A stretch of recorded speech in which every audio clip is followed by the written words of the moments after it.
This is a review for the Calaveras deck, created by Chris Ovdiyenko on KickStarter in 2013. Calaveras is the Spanish word for skulls. This deck is themed around turn-of-the-century artwork for Dia de los Muertos, or as the gringos call it, Day of the Dead. The deck was released in two versions, Bicycle branded, which I'm holding here, and the unbranded. Now the Bicycle branded is limited edition. As you can see, Chris hand-inked the number of each deck on the side. So anyway, here's the box. There's no raised embossing, but the artwork is very nice. In addition, the inside of the box has a cool design as well. You can see it goes all the way in there. Now let's take a look at the cards. Here is a close-up of the back design for your viewing pleasure. As you can see, the back design is pretty gorgeous. It looks really nice with all the details in there. And you'll also notice there's kind of a yellowing here, almost like old parchment. I noticed though, if you compare the box with the cards are actually a little more yellowish. They're yellow, kind of. Now the court cards for this deck are some of the best I've seen. Each of the different suits represents a different societal class. So you have the common people, the military, the clergy, and the banditos. As you can see, the spades represents the military class. Clubs represents the common people. You have dancers, you've got musicians, and drunkards. Hearts represents the banditos.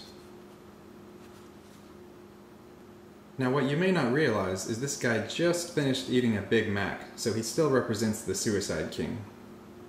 And lastly, the diamonds, which represent clergymen, clergywomen, and evil Lich King necromancers. All of the aces in this deck are awesome. They each have their own custom artwork. He could have easily used the same skulls at the bottom of each one, but instead he redrew each and every one. The standard cards look really nice too. As you'll notice, each one of these pips is actually got different patterns of deterioration on it. In fact, even in the corner, see there and there, as well as the background pattern. If you look at the left edge of the card, they're all a little bit different. So it's a very well thought out deck. Now as far as the handling, I like the way the cards feel. They've got magic coating on them, so they fan well.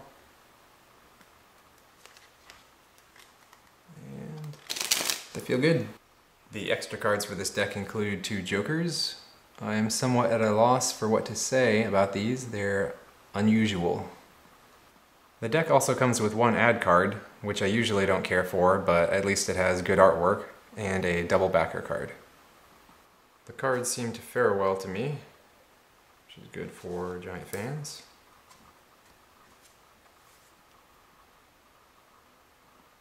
Hup, hup, hey-o!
Hup. Hup. Hey-oh.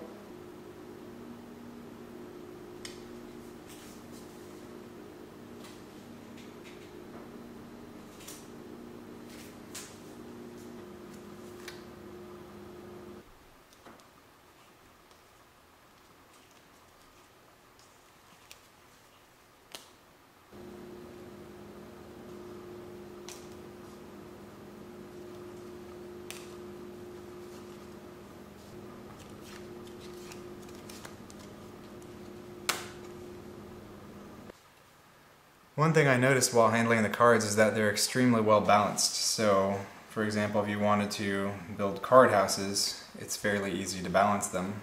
In fact, you only need one card to balance, so, you know, whatever. So, in summary, that's my cat meowing at me. Meow. Yes.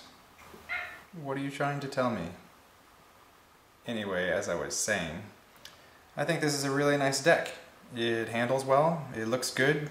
I enjoy seeing all the effort that was put into all the custom artwork throughout the deck, so yeah, I recommend it. You hear about the skeleton who couldn't go to the party? He had no body to go with.